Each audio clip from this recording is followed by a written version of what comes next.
दादा, जैसे ही तीनों प्राणी बिकने के लिए तैयार हुए और जब बिकने के लिए महाराज चले तो हरिश्चंद्र बोले हैं, विश्वामित्र जी हम तीनों प्राणी बिकने को तो तैयार हो गए हैं, आपके साथ में चलने के लिए तैयार हैं, लेकिन चलते चलते मेरी एक प्रार्थना सुन लीजिए। मैंने अपने राज्य में अपनी प्रजा को कभी दुख नहीं दिया, कभी मैंने अपने प्रजा को कष्ट नहीं होने दिया, लेकिन मेरे जाने के बाद में मेरी प्रजा को आप कोई भी दुख मत देना। यदि मेरे जाने के बाद में आप मेरी प्रजा को तंग करेंगे, परेशान करेंगे, तो मेरी प्रजा किसके पास में जाएगी? विश्वामित्र जी बोले, हे राजन, अरे ये प्रजा अब तेरी नहीं बल्कि मेरी हो गई है। चाहे मैं इस प्रजा को दुख दूं, चाहे सुख दूं, चाहे मारूं, चाहे भूखा रखूं, चाहे प्यासा रखूं, तू कौन होता है मुझे समझाने वाला? विश्वामित्र जी महाराज इतने वचन जब कहते हैं तो हरिश्चंद्र की आंखों में आंसू आ गए, बड़े ही दुखी हो गए। मैं कितना बड़ा अभागा हूं,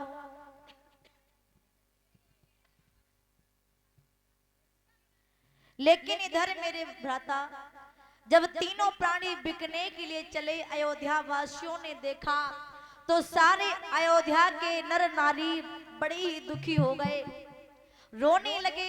महाराज हरिश्चंद्र से बोले, राजन आज आप हमें छोड़ करके जा रहे हो, आज हमें ऐसा प्रतीत होता है कि एक पुत्र के ऊपर से उसके पिता का साया उठ गया है। आप हमें छोड़कर तो जा रहे हो, लेकिन आपके बिना हम कैसे रहेंगे? आपके समय में हमने कभी ये नहीं जाना कि दुख क्या होता है। आप जब काशी के लिए बिकने जा रहे हो तो साथ में हमें भी ले चलो। महाराज हरिश्चंद्र सारी प्रजा को समझाते ही, समझाने के बाद में जब आगे बढ़े, और जब आगे बढ़े हैं मेरे दादा, लेकिन परीक्षित महाराज जी याद रखना, देखिए जब हरिश्चंद्र के ऊपर कर्जा था तो क्या हरिश्चंद्र के कोई रिश्तेदार नहीं थे जो ये कह देता कि नहीं भैया आप बिकने के लिए मत जाओ, हम आपका कर्जा चुका देंगे? सभी थे, रिश्तेदार भी होंगे, परिवार वाले भी होंगे, कुर्मा खानदान के भी होंगे, लेकिन कोई भी आगे नहीं आया, क्योंकि जो विधि कर्म में लिखा विधाता वो मिटाने वाला कोई नहीं, और वक्त पड़े पर गज भर कपड़ा देने वाला कोई नहीं।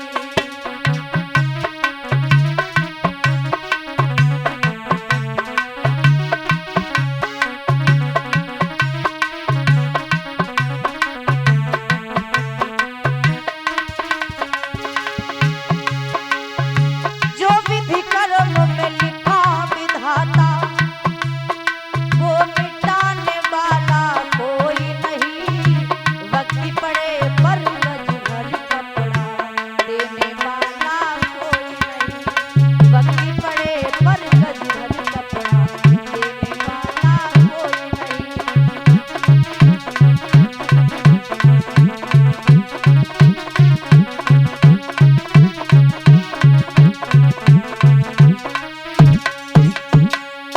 जो विधि कलम में लिखा विधाता मिटाने वाला कोई नहीं, और वक्त परे पर गज भर कपड़ा देने वाला कोई नहीं।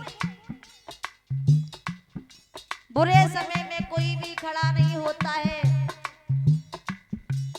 महाराज तीनों प्राणी बिकने के लिए चले तो कोई भी परिवार वाला सामने नहीं आया, किसी ने ये नहीं कहा कि महाराज आप ना जाएं, अरे आप तो राजा है, आपके बदले हम चले जाएंगे, या 60 बार सोना आपके बदले हम बाबा को दे देंगे। और जो विधाता ने हमारे भाग्य में लिख दिया है वो कभी महाराज मिट नहीं सकता। ध्यान दिया होगा जब राम जी की शादी हुई थी मैया सीता जी के साथ में, तो सीता जी ने भी एक बार सोच लिया होगा भाई जब समय आएगा तो हम अयोध्या की महारानी बनेंगे, लेकिन उनके भाग्य में महारानी बनने का सुख कभी लिखा ही नहीं था।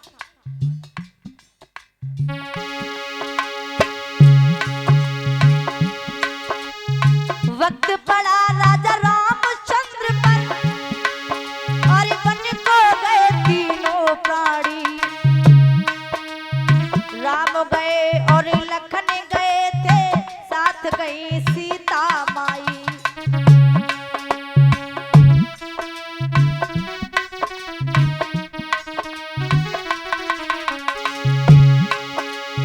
वक्त पड़ा राजा रामचंद्र पर और वन को गए तीनों प्राणी, राम गए और लखन गए थे, साथ गई सीता माई। तो वन में हरण हुआ सीता का, ओ वन में हरण हुआ सीता का, बचाने वाला कोई नहीं, वक्त पड़े पर गज भर कपड़ा देने वाला कोई नहीं, वक्त पड़े पर गज भर कपड़ा देने वाला कोई नहीं।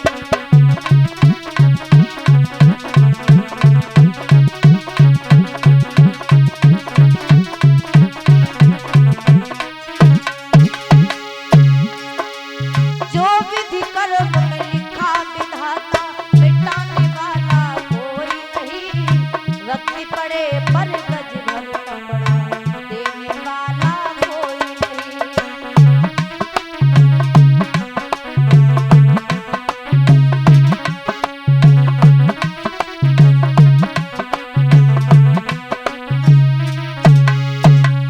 और ऐसा ही नहीं, वक्त पड़ा है हरिश्चंद्र पर और काशी जाई बिके भाई,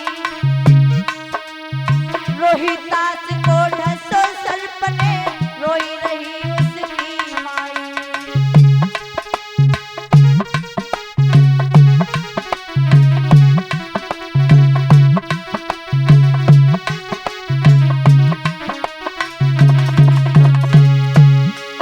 ओ वक्त पड़ा है हरिश्चंद्र पर और काशी जाई बिके भाई, रोहितास को ढसो सर्प ने, रोई रही उसकी माई। तो उसी समय रोहित को देखो,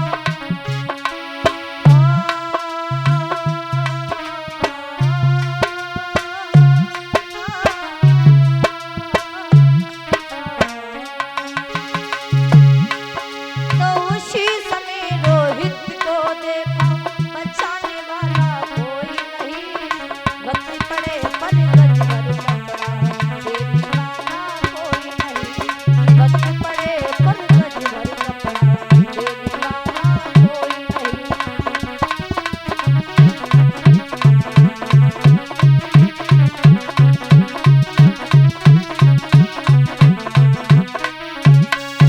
महाराज वक्त पड़े पर गज भर कपड़ा देने वाला कोई नहीं।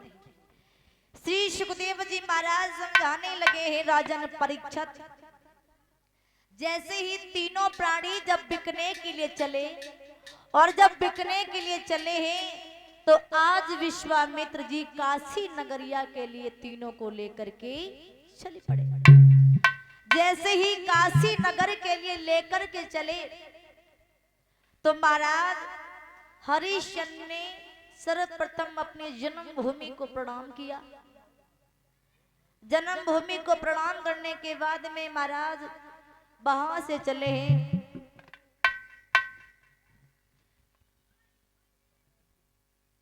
और जब चले हैं दादा तो आगे आगे विश्वामित्र जी, पीछे से हरिश्चंद्र, तारा और रोहित।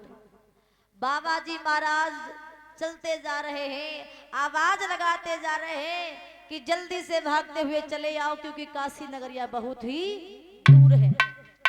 अब तीनों प्राणी महाराज भागते हुए चले आ रहे हैं।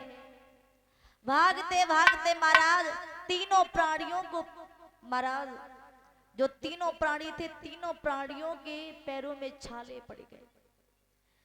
जब तीनों महाराज प्राणियों के पैरों में छाले पड़ गए, इधर विश्वामित्र जी आवाज लगाते हैं, देर मत करो, भागे चले आओ, भागे चले आओ। भागते भागते तीनों महाराज प्राणी बड़े ही दुखी है, पैरों में छाले पड़ गए, अब चला नहीं जाता है। और जब चला नहीं जाता है तो उधर बेटा रोहितास जो था उसे जोर से प्यास